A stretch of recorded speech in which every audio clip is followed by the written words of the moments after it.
पूज्य स्वामी जी महाराज का अपराध यह है कि वो सत्य बोलते हैं। तो आप यहां से हम आपको पूरी जानकारी देंगे, आपके प्रश्न भी लेंगे और उनका उत्तर भी देंगे। एक बार जब आप संतुष्ट हो जाएं तो फिर आपको पतंजलि के साथ ऐसे जुड़ना है कि कोई आपको अलग नहीं कर सके। मीडिया में कुछ भी आता रहे, उससे आपको प्रभावित होने की आवश्यकता नहीं है। भारत माता की जय। तो यहां से कार्यक्रम शुरू हुआ। हमारे दादा गुरु ने केवल क्रांतिकारी काम नहीं किए, समाज सेवा के काम भी शुरू किए। हरिद्वार में उस समय कुंभ लगता था, अंग्रेजों का शासन होता था, तो एक साइड तो कुंभ में पूजा चल रही है, दूसरी साइड में मुगलों का अत्याचार था। तो बहुत से मुसलमान मांस बेचते थे, मदिरा बेचते थे। तो हमारे दादा गुरु और दूसरे संतों ने सोचा कि यहां पर कुंभ के क्षेत्र में हरिद्वार की हर की पैड़ी के आसपास नॉनवेज बिके या शराब बिके, ये तो बहुत शर्म की बात है। तो उन्होंने उस समय आंदोलन चलाकर हरिद्वार में हर की पैड़ी के आसपास नॉनवेज के ऊपर, मांसाहार के ऊपर और मदिरा पान के ऊपर बैन लगवाया था। वो बैन आज भी जारी है। आज भी हरिद्वार के आसपास मांसाहार की कोई दुकान नहीं खुल सकती और शराब की कोई दुकान। उस समय हरिद्वार कनखल का था। अभी आज हरिद्वार बढ़ गया, तो हरिद्वार के बाहर सिडकुल में, रायवाला में, आपको बहदराबाद में, ज्वालापुर के बाहरी इलाके में तो मिलेंगी, लेकिन हर की पैड़ी और कनखल के क्षेत्र में एक भी मांस की और शराब की दुकान नहीं है, शराब का ठेका नहीं। हमारे दादा गुरु ने केवल ये नहीं किया, उस समय शिक्षा का काम किया। उस समय पंचपुरी में, ये तो सप्त सरोवर का क्षेत्र है, इसके आसपास जो पंचपुरी के छोटे छोटे गांव होते थे, वहां पर गुरुकुल बंद हो गए थे। तो हमारे दादा गुरु ने अपने खर्चे पर शिक्षक रखकर उन छोटे छोटे गांवों में विद्यालय खोलने का, जहां पर बिल्डिंग नहीं बन सकती वहां पर आम और बरगद के पेड़ के नीचे गांव वालों को निःशुल्क शिक्षा देने के लिए विद्यालय स्थापित करने की, शिक्षा का, सेवा का काम भी हमारे दादा गुरु ने 100 साल पहले किया था। तो ये मैंने आपको इतिहास क्यों बताया, तो आपको पता लगे कि पूज्य स्वामी जी महाराज के ऊपर किसका प्रभाव है। पूज्य स्वामी जी महाराज अपने गुरु के रूप में महर्षि दयानंद को मानते हैं। महर्षि दयानंद कौन थे? जिन्होंने सारे ढोंग आडंबर पाखंड का विरोध किया, जो किसी भी प्रकार की ढोंग आडंबर पाखंड अंधविश्वास की चीज को नहीं मानते थे, लेकिन सत्य को मानते थे, ईश्वर को मानते थे, जो सार्वभौमिक वैज्ञानिक सत्य हैं उनका पालन करते थे। तो ये मैंने थोड़ा सा अतीत बताया। तो अब हम वर्तमान में लौटते हैं। 1992-93 में उस समय जो आश्रम था, गुरुदेव स्वामी शंकर देव जी महाराज, उन्होंने पूज्य स्वामी जी, पूज्य आचार्य जी को आश्रम में बुलाया। आश्रम में रहकर पूज्य स्वामी जी और पूज्य आचार्य जी ने सेवा के काम शुरू किए। आश्रम के अंदर दोपहर का भोजन बन जाए तो शाम का भोजन नहीं, इसी दिव्य योग मंदिर ट्रस्ट जो बाद में बना। उसके बाद पूज्य स्वामी जी महाराज ने जब देखा कि आश्रम के अंदर कोई व्यवस्था नहीं, तो वहां पर गौशाला खोली। अभी भी आश्रम में गौशाला जो पूज्य स्वामी जी महाराज ने खोली, उसकी जो चिनाई की, गारा से चिनाई होती है ना, मिट्टी से, पैसे थे नहीं, तो अपने हाथों से गौशाला की दीवारों को खड़ा करने का काम पूज्य स्वामी जी महाराज ने किया। कहीं यज्ञ करवाते थे, यज्ञ से 100, 200, 500 रुपए कोई दक्षिणा मिलती थी, उससे दवाइयां लेते थे, उससे आश्रम का काम चलाते थे, उससे आश्रम का राशन खरीदते थे। और कितनी भी गरीबी रही हो, पूज्य स्वामी जी महाराज ने हवन करना कभी बंद नहीं किया।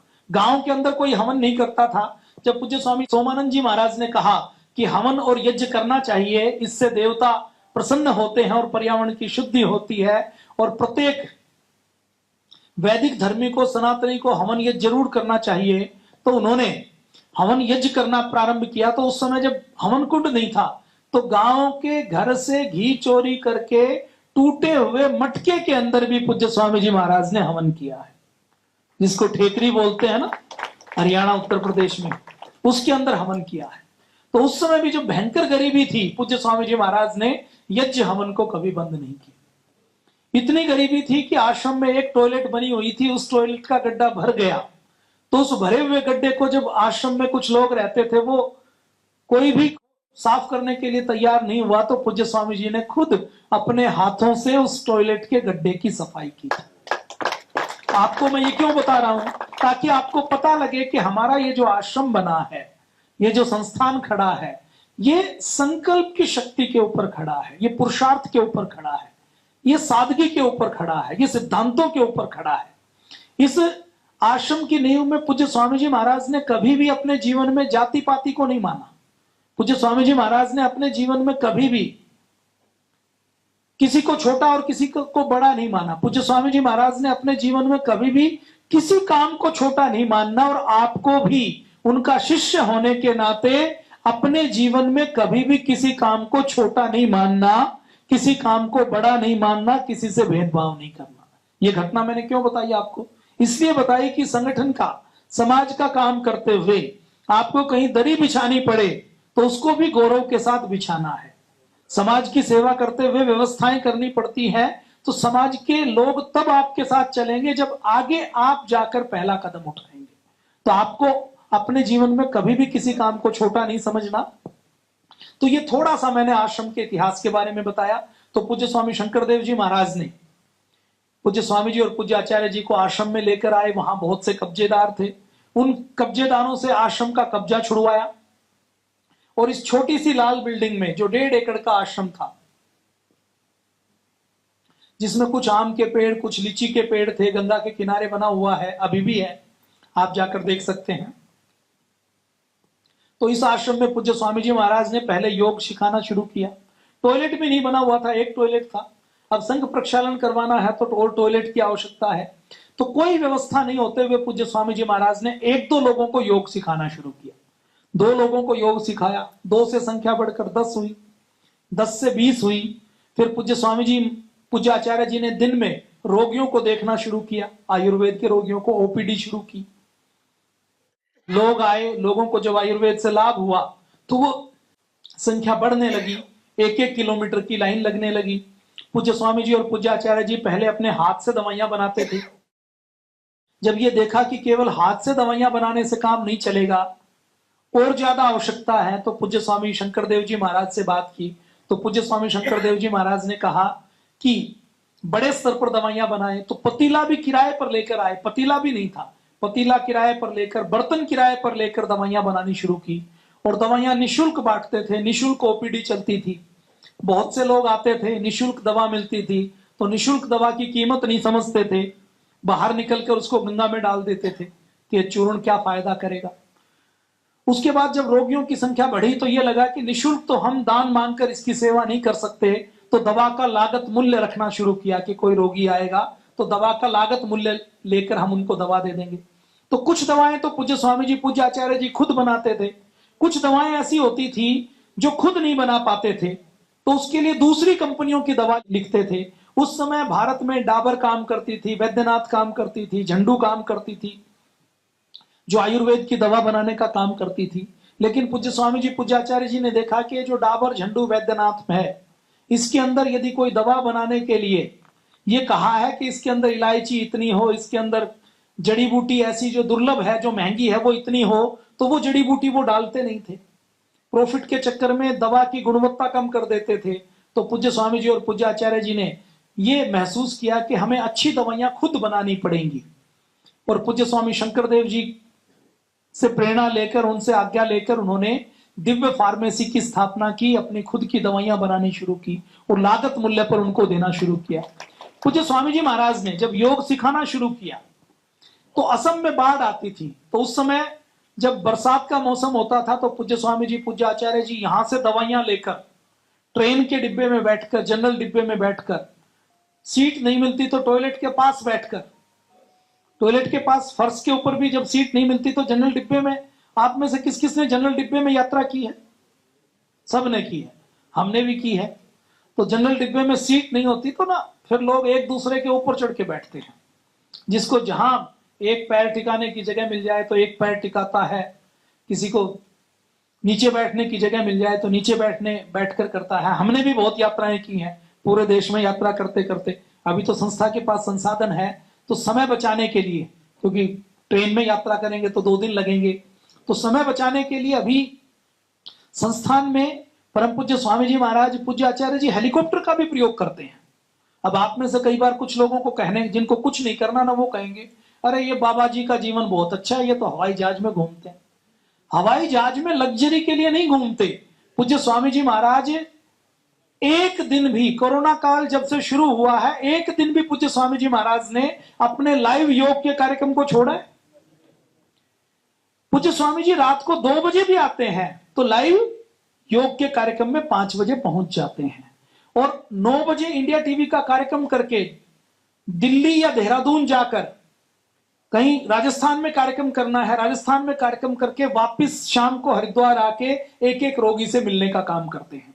और चार्टर में या हेलीकॉप्टर में, अब पूज्य स्वामी जी महाराज कई बार जाते हैं तो हमें भी बहुत कार्य के सिलसिले में जाना होता है, उनके साथ जाना होता है कोई कार्यक्रम हो तो, लेकिन हम ये जानते हैं कि जब भी हम पूज्य स्वामी जी महाराज पूज्य आचार्य जी के साथ होते हैं तो जिस दिन भी चार्टर या हेलीकॉप्टर में जाना होता है तो उस दिन ना दोपहर का भोजन मिलता, ना पानी मिलता और ना लघु शंका करने का समय मिलता।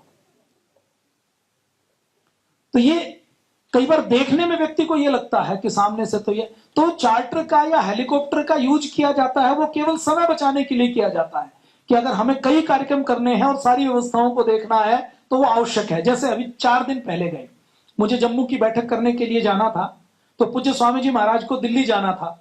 दिल्ली से आगे पूज्य स्वामी जी महाराज को एक बैठक करनी थी और 3 बजे तक वापस आना था।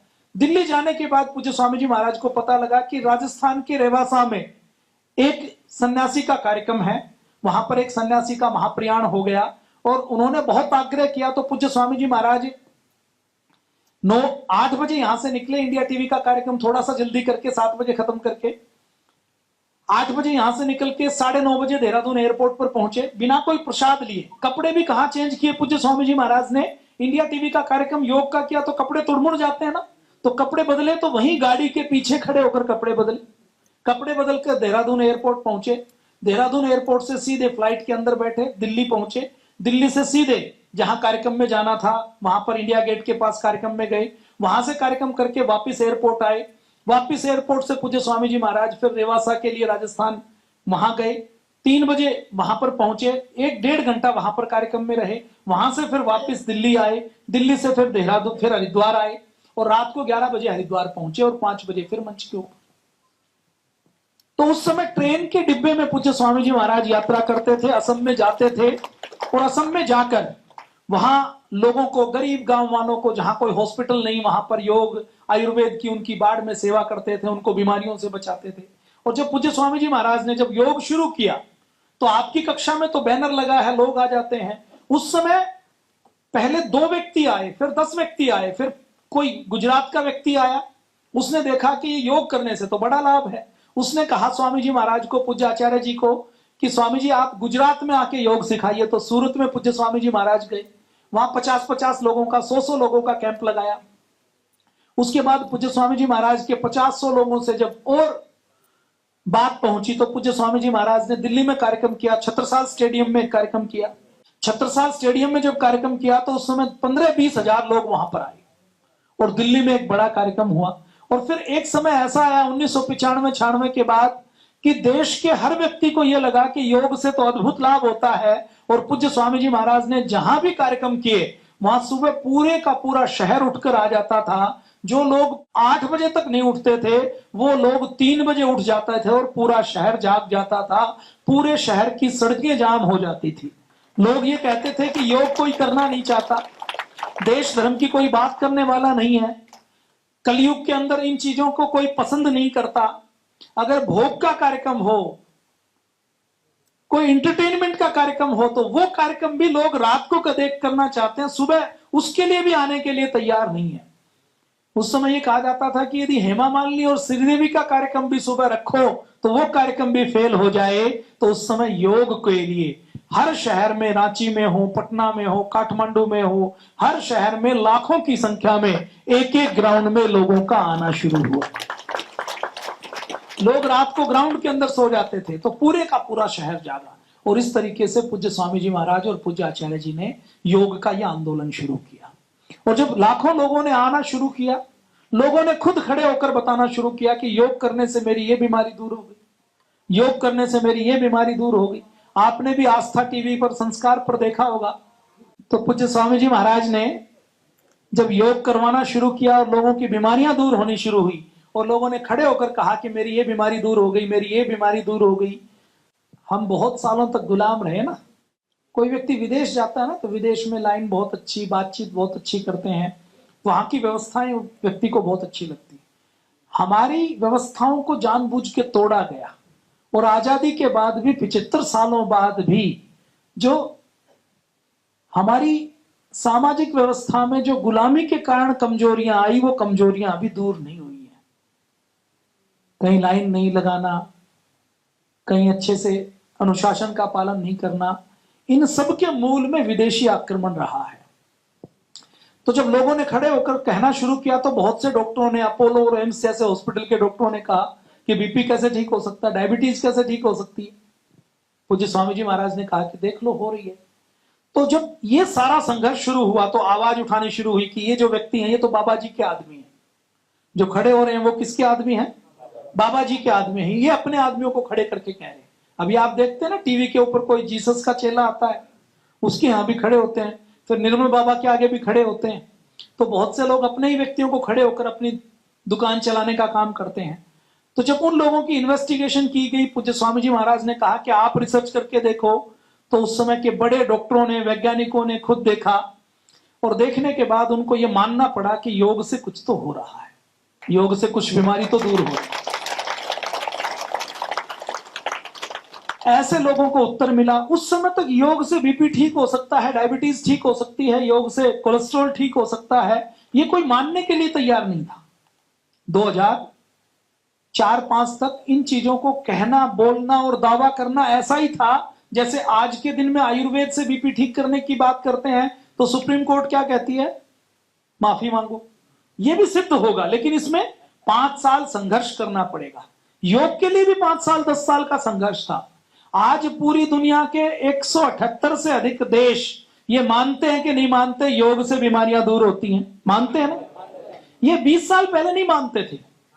ये स्थापित किया है पतंजलि ने, रिसर्च करके स्थापित किया है। और पतंजलि के साथ साथ विदेशों के अंदर भी हजारों रिसर्च हुई है जिन्होंने ये मोहर लगाई है कि योग से ये बीमारियां दूर हो सकती हैं। अभी लड़ाई क्या चल रही है कि हम कहते हैं योग, आयुर्वेद और पतंजलि वेलनेस से, स्वस्थ जीवन शैली से बीमारियों को रिवर्स किया जा सकता है। तो अभी फार्मा कंपनियां क्या कहती हैं कि हमारी जो दवा है केवल उसी दवा से ठीक हो सकते हैं और उस दवा से भी बीमारी क्योर नहीं हो सकती, केवल कंट्रोल हो सकती है। और हमारे पूज्य स्वामी जी महाराज कहते हैं कि लाइफस्टाइल को चेंज करके और आयुर्वेद की दवा खाकर योग से भी आप अपनी गंभीर से गंभीर बीमारी को दूर कर सकते हैं। ये झगड़ा है। तो अभी लोग आयुर्वेद से बीमारी ठीक हो सकती है, नेचुरोपैथी से, पंचकर्म से, ये मानने के लिए तैयार नहीं है। योग से बीमारी दूर होती है, ये तो अघोषित तौर पर लोगों ने स्वीकार कर लिया है और आज पूरी दुनिया में योग पहुंच गया है। इसका श्रेय यदि किसी को जाता है तो परम पूज्य स्वामी जी महाराज को।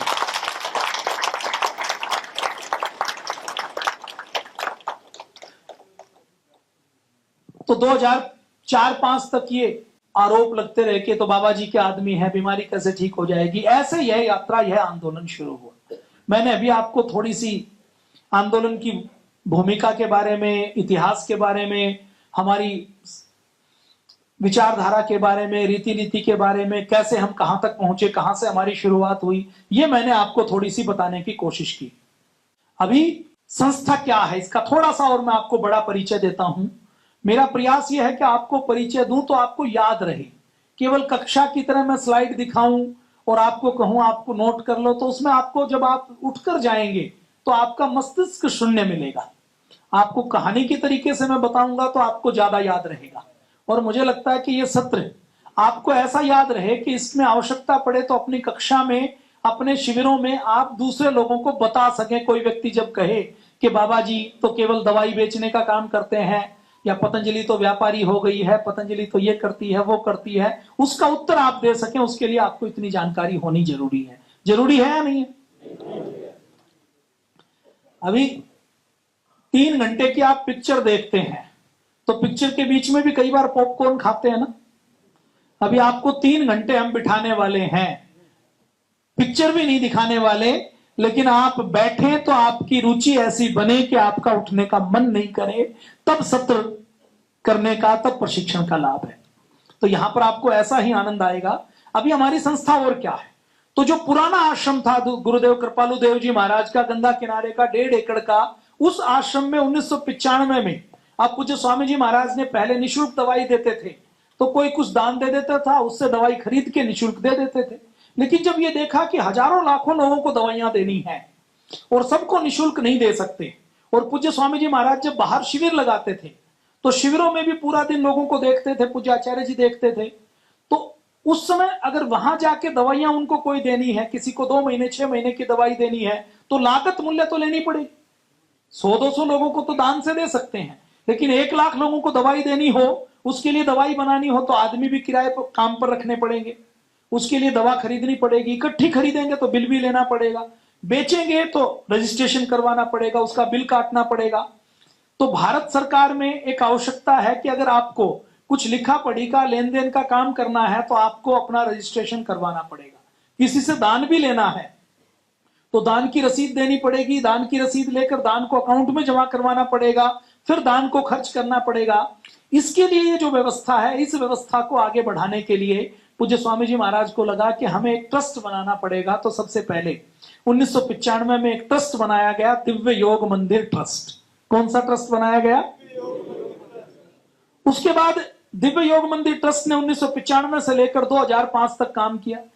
अब ये जो दिव्य योग मंदिर ट्रस्ट है, ये केवल छोटा सा था, तो ये छोटा पड़ गया। पूज्य स्वामी जी, पूज्य आचार्य जी ने पहले 1 वैद्य को रखा, फिर 10 को रखा, फिर 200 वैद्यों को रख लिया। अब 200 वैद्यों को रख लिया तो उनको देखने के लिए, बिठाने के लिए चैम्बर चाहिए, रिसर्च करनी है योग के ऊपर, पंचकर्म करना है, षटकर्म करना है, तो उस छोटे से आश्रम में तो हो नहीं पाएगा। वहां पर निर्माण किया, वहां पर योग भवन बनाया, वहां पर कमरे बनाए, लेकिन वो सारा स्थान छोटा पड़ गया। तो 2005 में पूज्य स्वामी और पूज्य आचार्य जी ने रुड़की हरिद्वार के बीच में, जहां अभी पतंजलि योग पीठ है, आप में से किस किस ने देखा है? आप में से बहुत से तो अंदर गए होंगे, लेकिन रोड से तो सबने देखा होगा। उस रुड़की हरिद्वार के बीच में जहां पर जंगल था, उस जंगल में जगह ली क्योंकि वो सस्ती मिलने वाली थी, और वहीं जंगल में पूज्य स्वामी जी और पूज्य आचार्य जी ने हमारे दूसरे ट्रस्ट पतंजलि योगपीठ ट्रस्ट की स्थापना की। कौन से ट्रस्ट की स्थापना की? पतंजलि योगपीठ ट्रस्ट की स्थापना की। उसके बाद 2006 में पतंजलि योगपीठ ट्रस्ट का उद्घाटन हुआ। 2006 में जब पतंजलि योगपीठ ट्रस्ट का उद्घाटन हुआ तो पूज्य स्वामी जी महाराज और पूज्य आचार्य जी ने बहुत बड़ा उद्घाटन किया। लगभग 1 लाख लोगों ने उस कार्यक्रम में भाग लिया, और उस समय पतंजलि के उद्घाटन पर इस देश में लगभग 19 राज्यों के मुख्यमंत्री आए हुए थे। लालू और नीतीश कुमार कभी भी एक मंच पर नहीं जाते थे।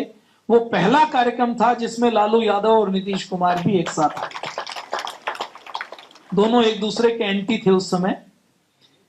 तो इस तरह पतंजलि योगपीठ का शुभारंभ हुआ। वहां पर 100-150 वैद्यों की व्यवस्था, पंचकर्म की व्यवस्था, खून को टेस्ट करने की व्यवस्था, एक्सरे की व्यवस्था, दांतों की चिकित्सा की व्यवस्था, आयुर्वेद सर्जरी की व्यवस्था, हजारों लोग भोजन कर सके ऐसी भोजनशाला की व्यवस्था, यज्ञशाला की व्यवस्था, योग की व्यवस्था, षटकर्म की व्यवस्था के साथ पतंजलि योगपीठ फेज 1 का शुभारंभ हुआ 2006 में। 2005 आते आते परम पूज्य स्वामी जी महाराज जब सब जगह जाकर योग सिखाते थे तो लोग 7 दिन तो योग करते थे, कुछ लोग घर में बैठकर योग करते थे, लेकिन 90% लोग 7 दिन योग करके फिर घर के अंदर बैठ जाते थे। और पूज्य स्वामी जी महाराज के पास रोज सैकड़ों व्यक्ति आते थे कि हमारे गांव में शिविर लगा दीजिए, हमारे जिले में शिविर लगा दीजिए, हमारी तहसील में शिविर लगा दीजिए। अब पूज्य स्वामी जी महाराज जो उस समय शिविर लगाते थे वो 7 दिन का शिविर लगाते थे। अब 1 साल में पूज्य स्वामी जी महाराज रोज भी शिविर लगाएं तो कितने स्थानों पर शिविर लगा सकते हैं? 365 दिन, 48 हफ्ते, तो 40-50 शिविर लगा सकते हैं, इससे ज्यादा तो नहीं लगा सकते। पूज्य महाराज जी ने सोचा कि मैं खुद अगर केवल शिविर लगाऊंगा तो मैं तो 40-50 जगह शिविर लगा सकता हूं, इससे ज्यादा तो नहीं लगा सकता।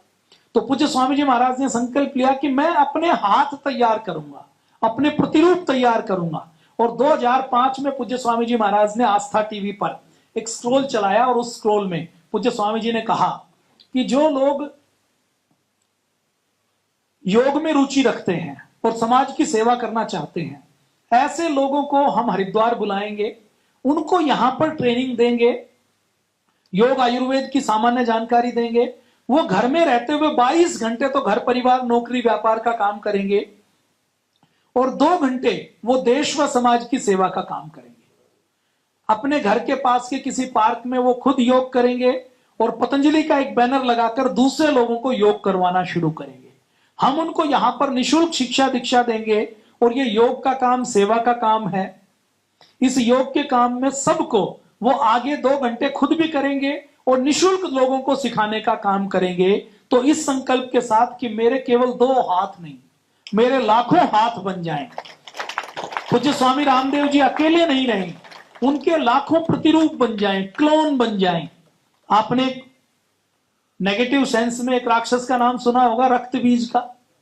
रक्त बीज का रक्त कहीं गिरता था तो एक नया रक्त बीज तैयार हो जाता था।